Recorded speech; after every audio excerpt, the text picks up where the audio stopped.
Troisième partie du secret.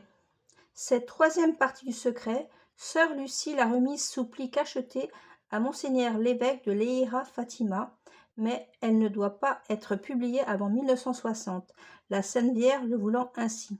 Je rappelle, la brochure date de 1948. Comme on le voit, nos péchés ont attiré sur le monde un triste châtiment. Mais voici un rayon de lumière et d'espérance. Finalement, mon cœur immaculé triomphera. L'apparition conclut. Ne dites cela à personne, mais à François, vous pouvez le dire. Petite note, on se rappelle que François voyait l'apparition, mais ne l'entendait pas. Quelques instants après, elle ajouta.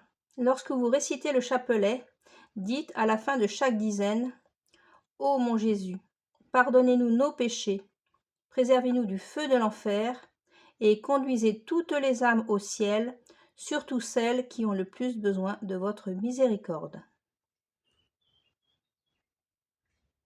Précision récente de Lucie. En 1924, la commission canonique d'enquête a fait préciser à Lucie si elle était bien sûre que la Sainte Vierge lui était réellement apparue. Lucie a répondu avec assurance « J'ai la certitude que je l'ai vue et que je ne me suis pas trompée.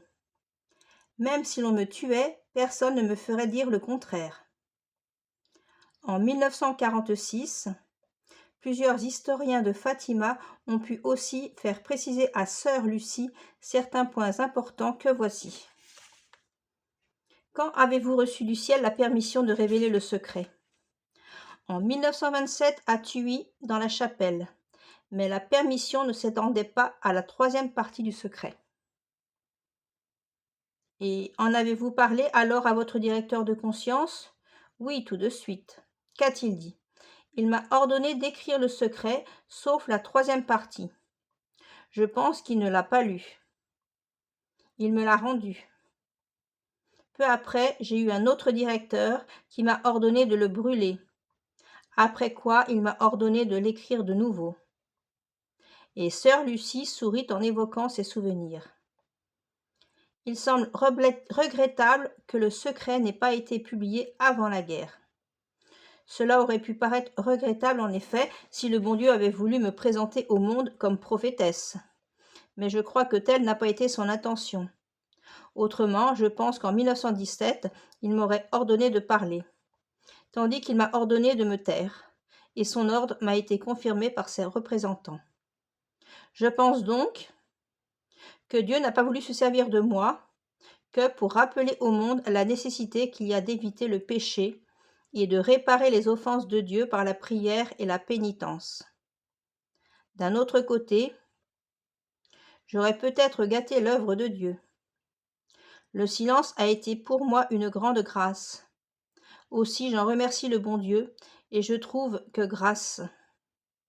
tout ce qu'il fait, est bien fait. En écrivant le secret, avez-vous cité littéralement les paroles de la Sainte Vierge? Oui, lorsque j'écris, je tâche de citer littéralement, j'ai donc voulu écrire le secret mot à mot. Êtes-vous sûr de l'avoir bien retenu? Je pense, et j'ai écrit les paroles dans l'ordre même où elles furent prononcées.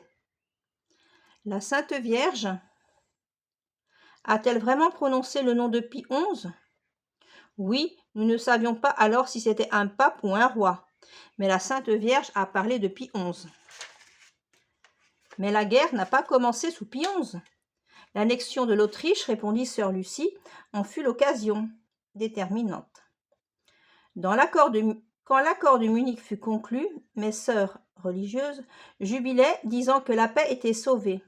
Moi, j'en savais plus long, hélas. Cette lumière inconnue, la nuit du 25-26 janvier 1938, les astronomes l'appelaient une aurore boréale. Qu'en pensez-vous?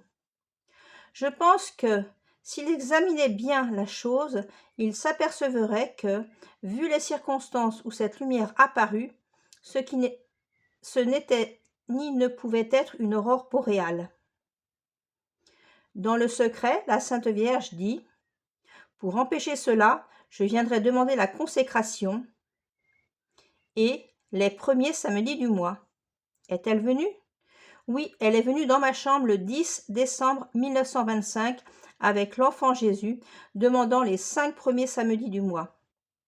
Puis, en 1929, dans la chapelle de Thuy, elle demanda la consécration à faire par le pape en union avec les évêques du monde entier. Avez-vous entrepris des démarches pour faire réaliser ces demandes du ciel? Oui, immédiatement. Plus tard, voyant le peu d'attention qu'on prêtait aux demandes de la Sainte Vierge, je disais encore: si le monde connaissait le moment de la grâce et faisait pénitence. Une autre fois, j'ajoutais ces paroles de notre Seigneur: comme le roi de France, on ne fait pas attention à mes demandes. Après, ce sera trop tard. À quelle période sommes-nous actuellement de ce qui est annoncé dans le secret? Je pense que nous sommes à la période où, entre guillemets, elle répandra ses erreurs dans le monde, etc. Fermez les guillemets. On parlait devant sœur Lucie de ces 3 pensées de saint Grignon de Montfort. Le règne de Jésus viendra, par le règne de Marie, après la diffusion dans le monde de la vraie dévotion. Sœur Lucie réagit immédiatement et ajouta: et après la conversion de la Russie.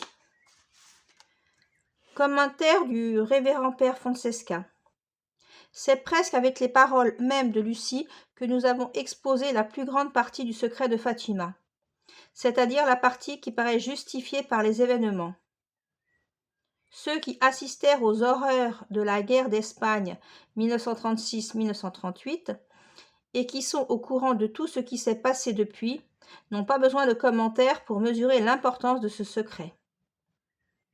Il faut remarquer, cependant, que le point essentiel du secret n'était pas précisément la guerre de 1939 et que son but n'était pas la satisfaction de notre curiosité, mais le salut éternel des âmes. Je répète, le salut éternel des âmes. Le secret rappelle, en somme, cette grande vérité catholique, que les malheurs temporels sont souvent des manifestations de la justice divine provoquées par les péchés des hommes, et qu'ils constituent en même temps un miséricordieux appel au repentir, sans lequel ces malheurs temporels pourraient devenir le terrible prélude des malheurs éternels. Il nous rappelle aussi la nécessité et l'efficacité de l'intercession de la Très Sainte Vierge afin d'obtenir la miséricorde divine pour nous et pour la Sainte Église et pour toutes les âmes.